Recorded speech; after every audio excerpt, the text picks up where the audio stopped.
এই দেখো আমি ব্লিঙ্কিতে কিছু আনাইছি। এবার তোমাদেরকে দেখাবো কি আনাইছি, চলো।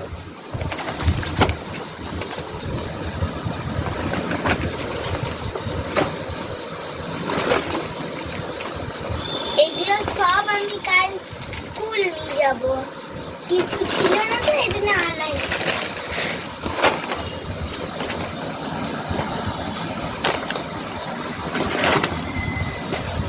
এটাও সব থেকে ইয়াম্মি জিনিস, এটাও আর এটা তো তুমি ছেড়ে দাও, অনেক ফেভারিট জিনিস আমার।